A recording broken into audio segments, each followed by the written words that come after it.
Que les paroles de Dieu soient toujours sur tes lèvres. Médite-les jour et nuit. Veille à les accomplir en tout ce qu'elles contiennent.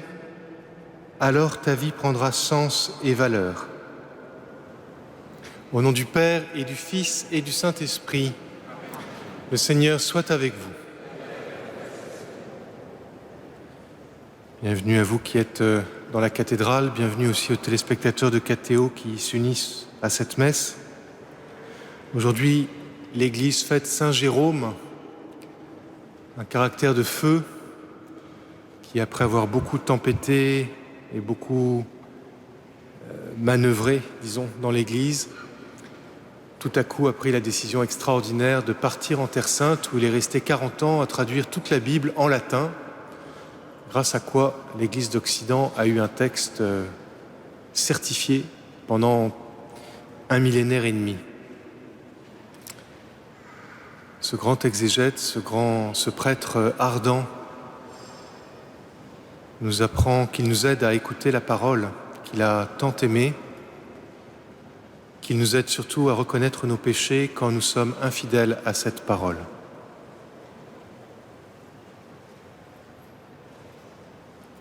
Je confesse à Dieu Tout-Puissant, je reconnais devant mes frères que j'ai péché en pensée, en parole, par action et par omission.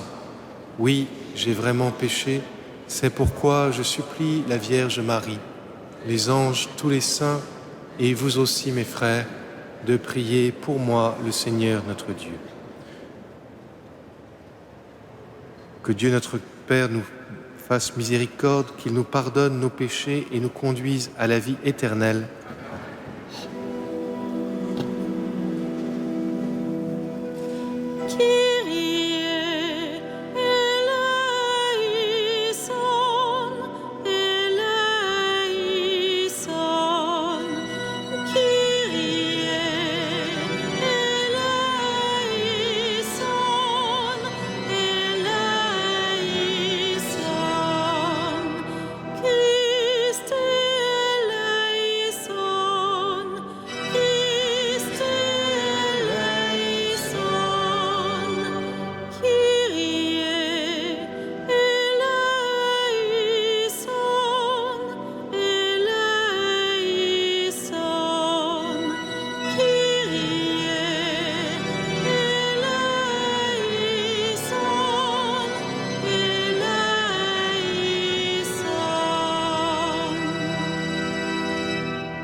Prions le Seigneur. Dieu qui a donné à Saint Jérôme de goûter la Sainte Écriture et d'en vivre intensément, fais que ton peuple soit davantage nourri de ta parole et qu'il trouve en elle une source de vie par Jésus-Christ, ton Fils, notre Seigneur et notre Dieu, qui règne avec toi et le Saint-Esprit, maintenant et pour les siècles des siècles.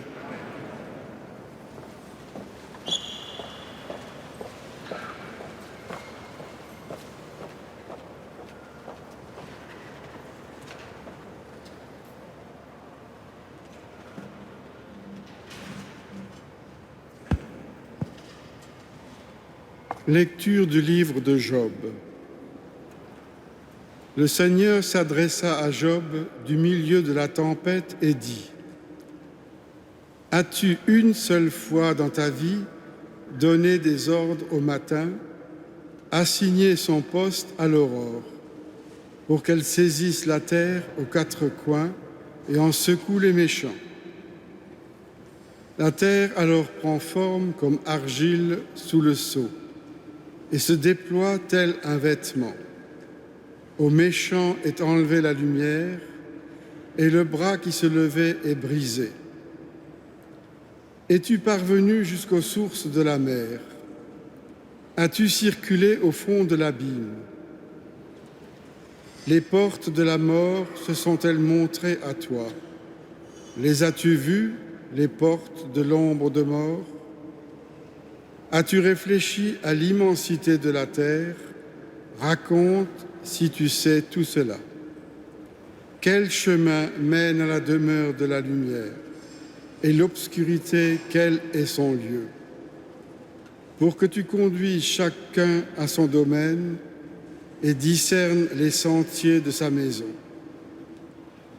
Si tu le sais, alors tu étais né, et le nombre de tes jours est bien grand.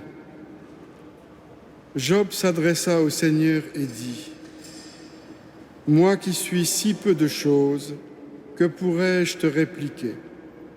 Je mets la main sur ma bouche, j'ai parlé une fois, je ne répondrai plus. 2 fois, je n'ajouterai plus rien.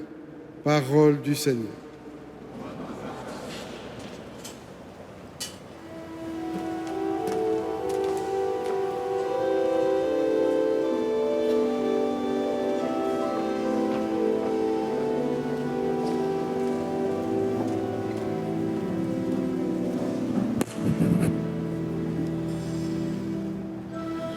Conduis-moi, Seigneur, sur le chemin d'éternité.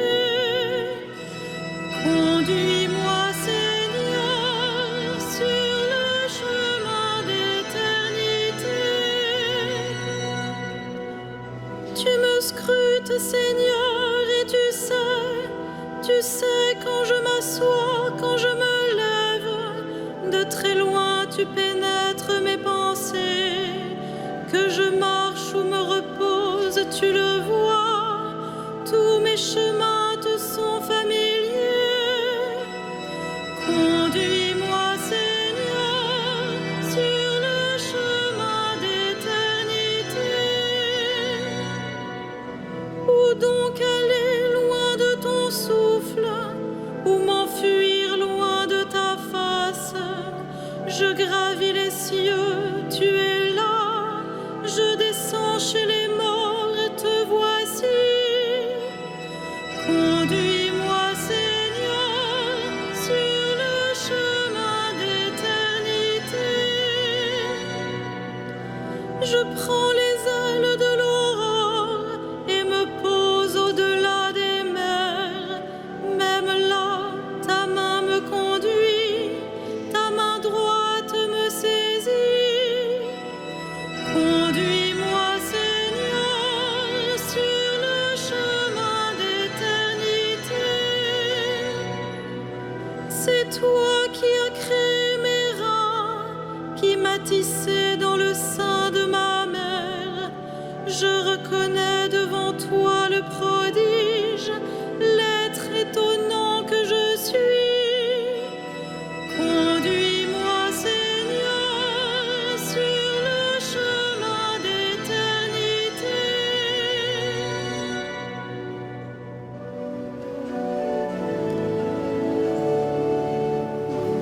Alléluia, Alléluia, Alléluia. Alléluia, Alléluia, Alléluia. Aujourd'hui, ne fermez pas votre cœur, mais écoutez la voix du Seigneur. Alléluia, Alléluia, Alléluia.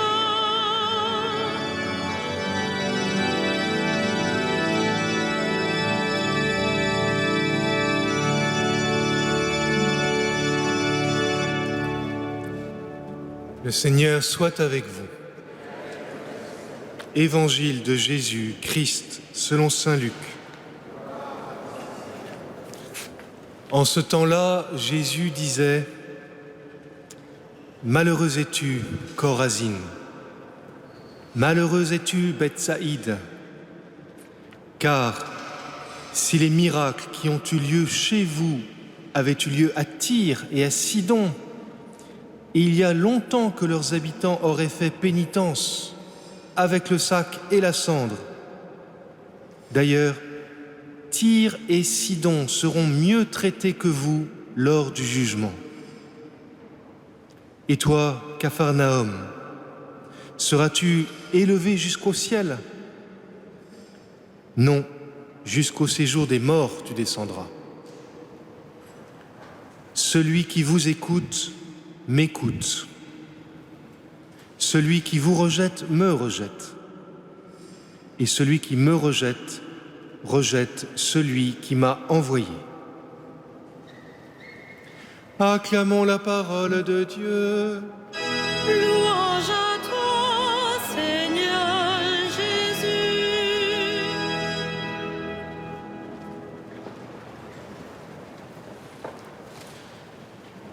C'est impressionnant de voir commenter l'Écriture le jour de la fête de Saint Jérôme, lui qui disait que ignorer les Écritures, c'est ignorer le Christ, et que donc il faut toujours prendre toute l'Écriture.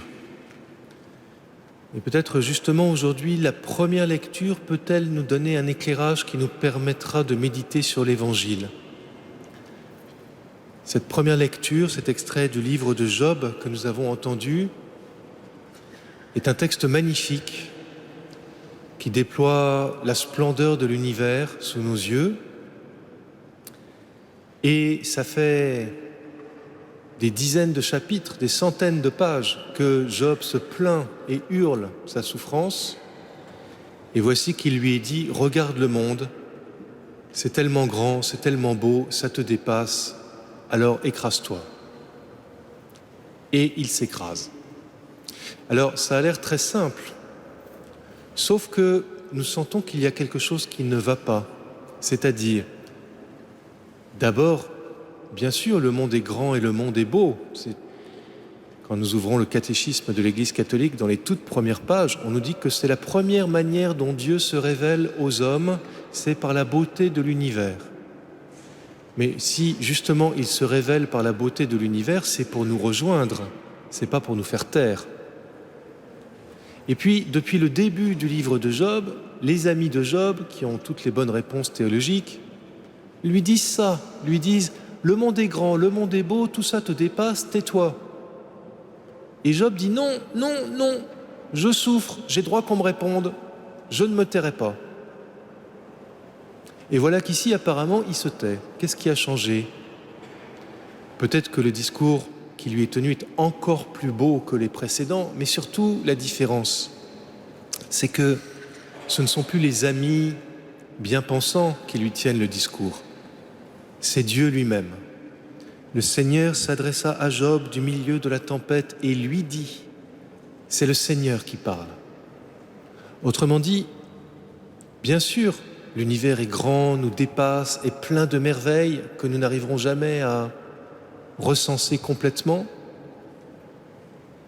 mais dans cet univers si grand, si apparemment disproportionné avec nous, tellement plus beau que nous, il y a une voix qui nous parle, il y a quelqu'un qui s'adresse à nous.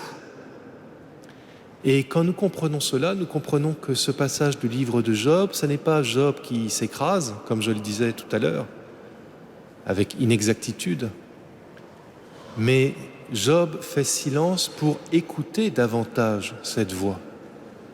Et la suite du livre de Job, que nous aurons demain d'ailleurs, montre que, après avoir fait silence, il reprend la parole et il dit des choses très belles et très intéressantes.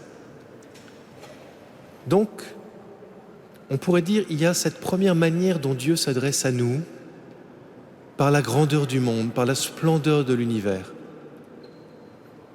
Ça devrait convaincre tout le monde. Le risque, c'est que c'est tellement grand, c'est tellement au-delà de nos soucis, de nos ennuis, de nos péchés, des trahisons de nos amis et de nos corps aux pieds, que parfois nous pouvons être insensibles à ça, ou nous sentir écrasés par ce spectacle grandiose, et ne pas voir que Dieu essaye de nous parler.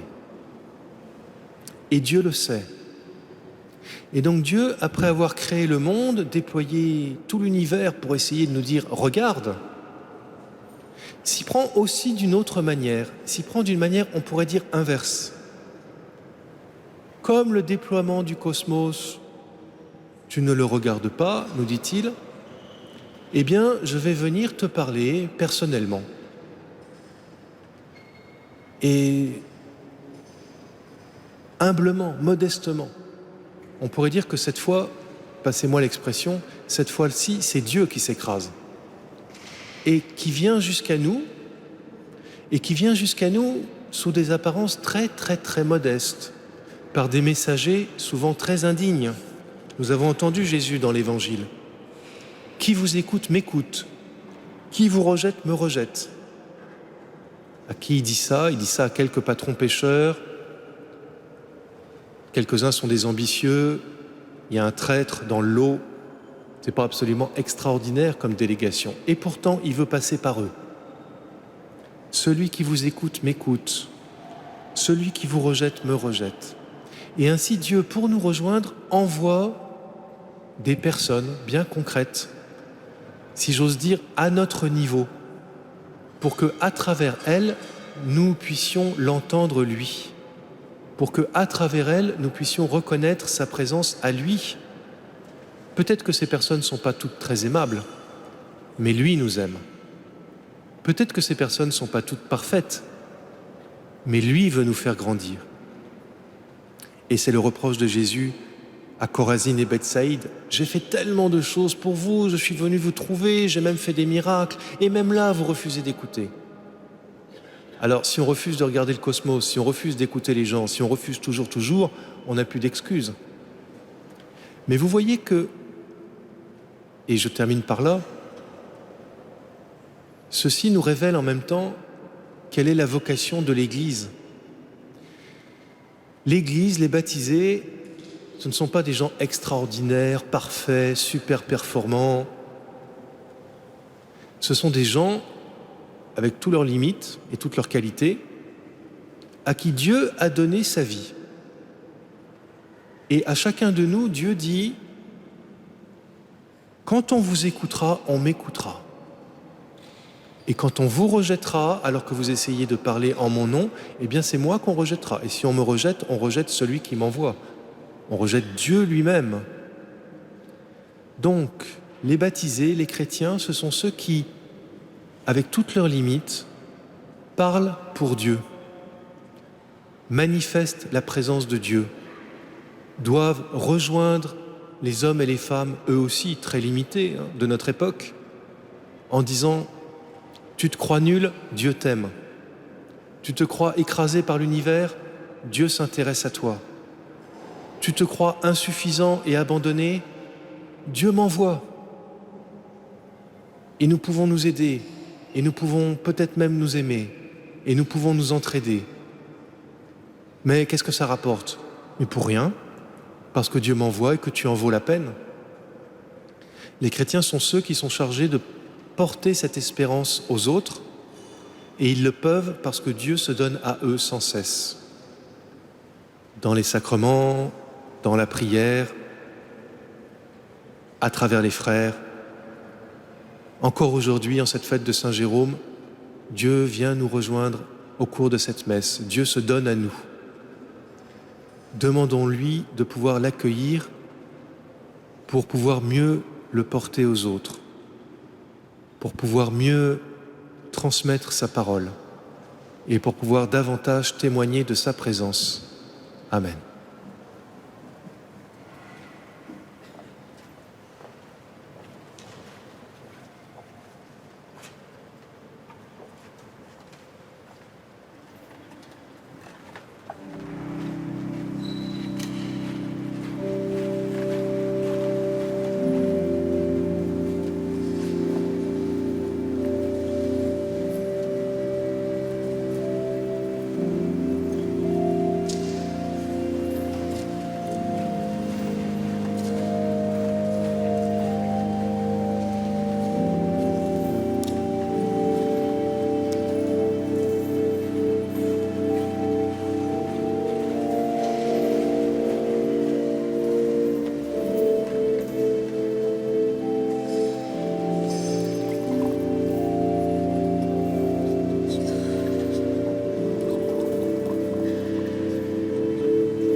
Prions ensemble au moment d'offrir le sacrifice de toute l'Église.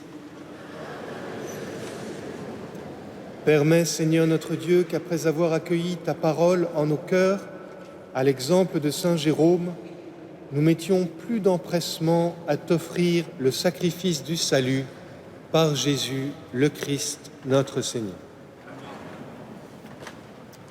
Le Seigneur soit avec vous. Élevons notre cœur. Rendons grâce au Seigneur notre Dieu. Vraiment, il est juste et bon de te rendre gloire, de t'offrir notre action de grâce toujours et en tout lieu à toi, Père très saint, Dieu éternel et tout-puissant par le Christ notre Seigneur. En célébrant aujourd'hui la fête de Saint Jérôme, nous admirons ta sollicitude pour ton Église. Par l'exemple qu'il a donné, tu nous encourages. Par son enseignement, tu nous éclaires. À sa prière, tu veilles sur nous. C'est pourquoi, avec tous les anges et tous les saints, nous proclamons ta gloire en chantant d'une seule voix.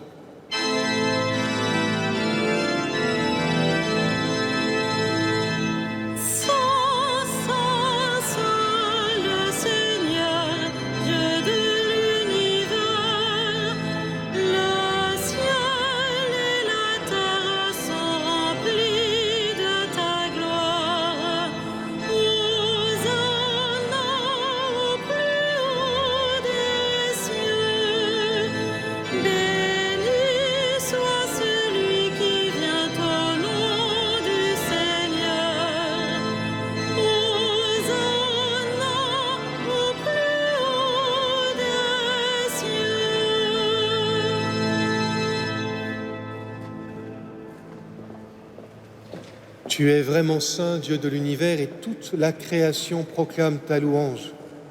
Car c'est toi qui donnes la vie. C'est toi qui sanctifies toutes choses par ton Fils, Jésus-Christ notre Seigneur, avec la puissance de l'Esprit Saint, et tu ne cesses de rassembler ton peuple afin qu'il te présente partout dans le monde une offrande pure. C'est pourquoi nous te supplions de consacrer toi-même les offrandes que nous apportons. Sanctifie-les par ton Esprit pour qu'elles deviennent le corps et le sang de ton Fils, Jésus-Christ notre Seigneur, qui nous a dit de célébrer ce mystère. La nuit même où il fut livré, il prit le pain. En te rendant grâce, il le bénit, il le rompit et le donna à ses disciples en disant « Prenez et mangez-en tous. Ceci est mon corps livré pour vous. »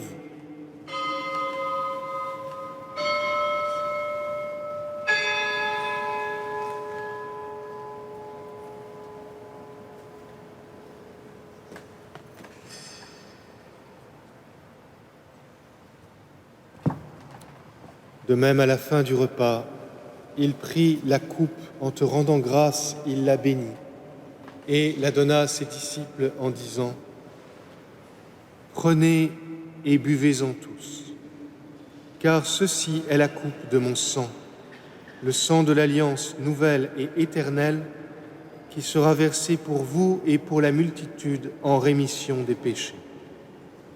Vous ferez cela en mémoire de moi. »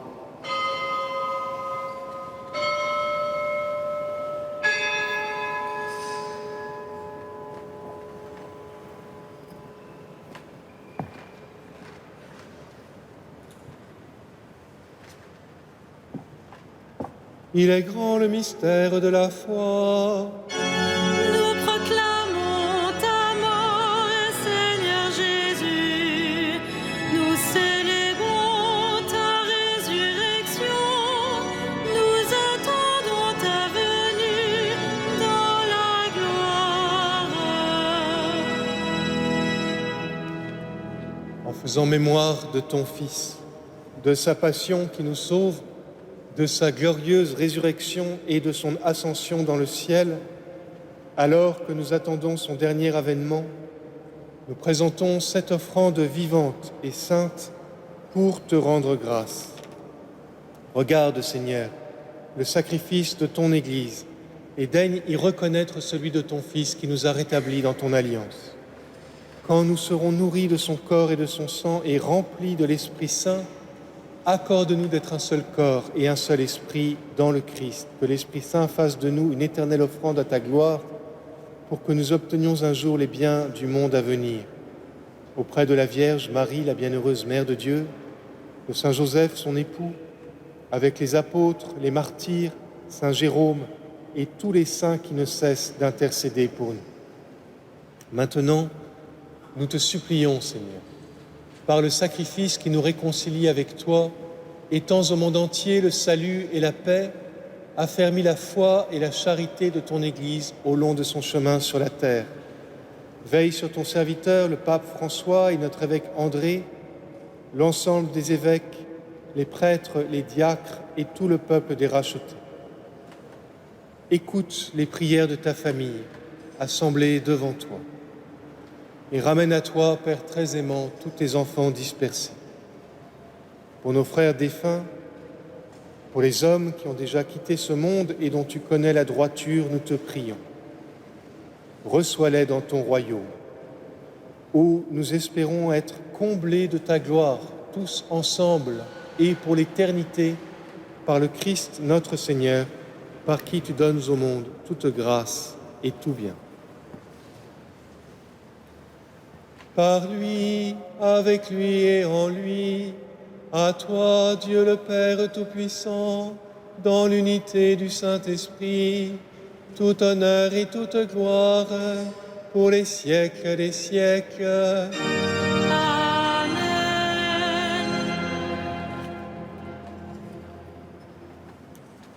Comme nous l'avons appris du Sauveur et selon son commandement, nous osons dire « Notre Père, qui es aux cieux, sois sanctifié, que ton règne vienne, que ta volonté soit faite sur la terre.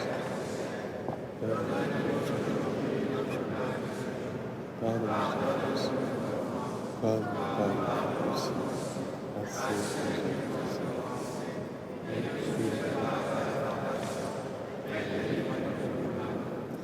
Délivre-nous de tout mal, Seigneur, et donne la paix à notre temps par ta miséricorde. Libère-nous du péché, rassure-nous devant les épreuves, en cette vie où nous espérons le bonheur que tu promets et l'avènement de Jésus-Christ, notre Sauveur.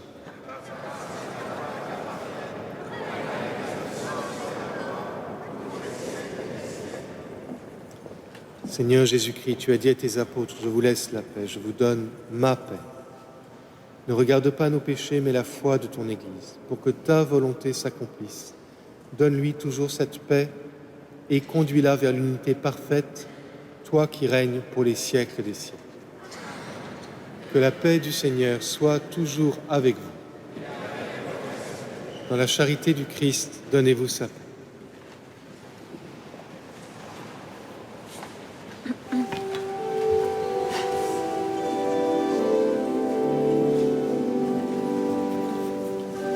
Agneau de Dieu qui enlève le péché du monde, prends pitié de nous. Agneau de Dieu qui enlève le péché du monde, prends pitié de nous. Agneau de Dieu qui enlève le péché du monde, donne-nous la paix. Heureux les invités au repas du Seigneur, voici l'agneau de Dieu qui enlève le péché du monde.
Quand tes paroles se présentaient, Seigneur, je les dévorais.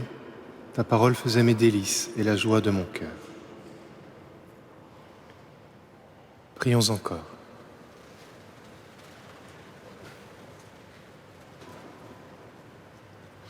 Permets, Seigneur notre Dieu, que cette communion reçue en la fête de Saint Jérôme réveille le cœur de tes fidèles.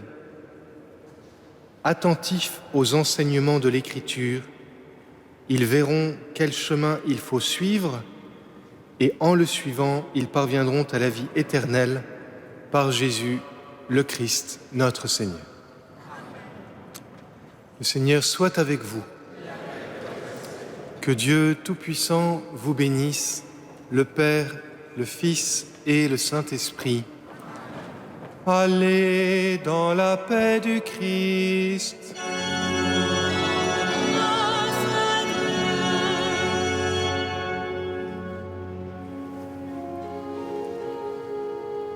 Salve Regina. Mater